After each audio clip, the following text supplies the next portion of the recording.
Lietuvos motociklų sporto federacijos patvirtintam šių metų varžybų kalendoriui vis labiau tuštėjant ir į pabaigą einant čempionatams Rokiškio trasoje baigėsi ir Lietuvos motokroso čempionato batalijos.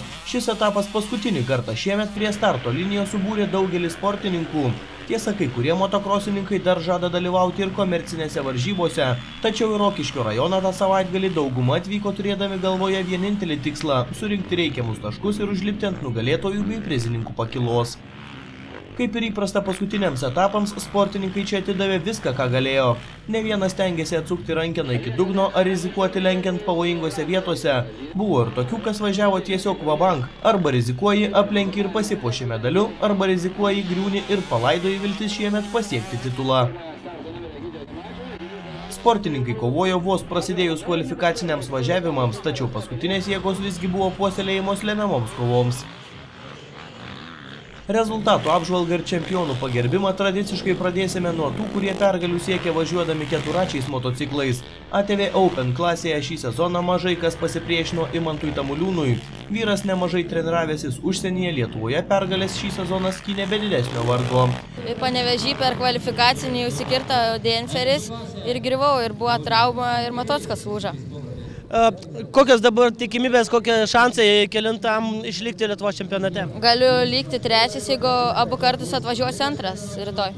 O sakyk, po avarijos, po traumas, ar sudėtinga sėsti ant motociklo? Reikėjo priprasti, nes biškį ir dalys pasikeitė sunkiau. Ar nebaisu? Ne. O kas aplamai baisiausia motokrose? Traumas gal, kai griūni.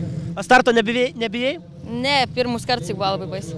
Tai dabar kelintas tu realiai Lietuvos įskaitoje gali tapti po paskutinio etapą?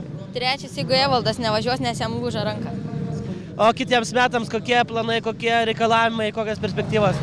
Tai važiuosiu vėl prie pradedančiųjų, nes dar vieni metai liko ir bandysiu kuo geresnį rezultatą pasiekti. Pradedančiųjų klasėje viskas jau buvo aišku iki šio etapo, na beveik viskas. Nugalėtojų be konkurencijos tapo Deividas Lapinskas, tačiau už jo nugaros klostėsi visai kitoks kovos scenarijus. Tik paskutinėme etape ir tik vos 2 taškais sezono įskaitoje antrąją vietą nuskynė Arūnas Armonas. Karoliui Žalnierūnui teko guostis 3. vietą. Galingiausioje ir greičiausioje Open klasėje be didesnio vargo ant aukščiausio nugalėtojų pakylos laiptelio lipo Lauris Freibergs. Tuo tarpu Raimundas Machrovas ir Nerijus Rukštela iki pat paskutinių metrų kovojo dėl aukštesnės pozicijos sezono įskaitoje. Visgi motokroso dievai antrąją vietą buvo linkę skirti Raimundui, tad Nerijus liko 3. Na, sekėsi nelabai, startas biškį nepavyko, mano priešinkas pavažiavo biškį toliau, nebespėjau dasivyti. Trasa labai gera, gruntas labai geras, nelyja, saulė šviečia labai gerai. Ar paskutinis jau šį sezoną varžybos? Na, šiaip jo, dar bus komercinių turbūt, visą laiką būna dar, bet pagrindinės tai paskutinės varžybos. Jeigu apibendrinant sezoną, kaip jis jums? Na, visai neblogai, be traumų šis sezonas, tai vien dėl to labai geras, o dar liko paskutinis etapas, reikia užbaigti ir tada pasimatys viskas. Ar įgyvendinot jaučiat savo tikslus jau šiam sezonui? Na, dar liko paskutinis važiavimas, jeigu laimiu užimsiu 1. vietą bendroje įskaitai, tai dar pažiūrėsim, kaip bus. O kitam sezonui kokie tikslai? Na, dar reikia pabaigti man 12 klasių, dabar 12-okas, tai kai išlaikysiu egzaminus, tada ateis eilė sportui. Open M pirmoji vieta sezone iki šio etapo taip pat aiški nebuvo. Būtent Egidijaus Karaliūno ir Kęstučio Kazlausko derbis tik dar kartą įrodė, kaip svarbu sėkmingai finišuoti visuose etapuose. Kiek prasčiau pačiame pirmajame čempionato etape pasirodęs Egidijus Karaliūnas šio titulo vos nepaleido iš savo rankų, kai sezono eigoje jį pasivijo Kęstutis Kazlauskas. Egidijus sukaupęs visas jėgas ir dėmesį Rokiškyje pasirodė nepriekaištingai ir 2 taškais sezone aplenkė į nugarą kvėpavusį Kęstutį. Trečioji likęs Renaldas Pilinka galėjo kiek atsikvėpti, pavyti dėl 1. vietos besivaržysių kolegų šansų nebebuvo, prarasti 3. poziciją taip pat ne per daugiausiai. Taigi Renaldas drąsiai galėjo puoštis bronzinių apdovanojimų.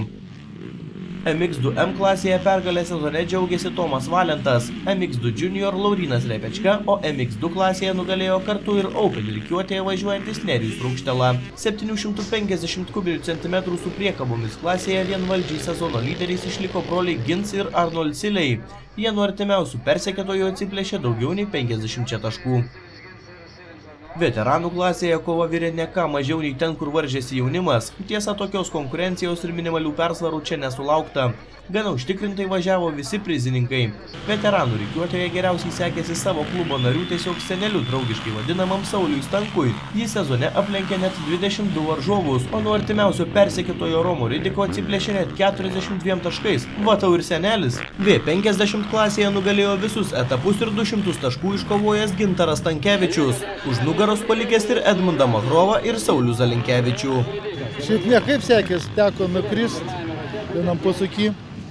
Laikiau, kad neužgestų motociklas, nes šiaip kažkur tai atsilikau, bet stengiausi dasivyti savo varžovą, kurį turiu aplenkti, Makrovą 349 numerį, tai prieš paskutiniam rate pasisekė pasigauti ir čia ant tų paskutinių 2 šuolių apsilenkiau, net nemačiau, kada parodė 2 ratus, turbūt čia iš tos inercijos. Sakykit, kaip skiriasi skirtumas tarp jūsų jaunystės, motocross ar šiandienas? Nu, tai didelis skirtumas, kur važiavom su minskeliais, su įžais, kur dabar firminė technika, kaip sako, nereikia daug to remonto įdėti. Kai jau lūžta, tai lūžta konkrečiai, bet tai tada būdavo, kad ir stumoklį keiti trasoj. O šitą motociklų tai jau neužteks laiko. Ar užtenka dar jėgų atvažiuoti tokį krūvį atlaikyti? Nu, stengiamės, biškai prisilaikom, kaip sako. Nu, pasportuojam, da, kai kartas nuo karto pastreniruojam, tai, kaip sako, meistriškumas neprapuola, kaip sako, kiti neprageriamas, jeigu tik sveikatos pritrūksta. Taigi čempionatui pasibaigus telieka pradėti galvoti apie artėjantį naują sezoną. Jame tikimės išvysti ne tik iki šiol nematytų sportininkų motokroso padangėje, bet ir tų pačių senų ir jaunų, augančių ir nesenstančių motokroso talentų.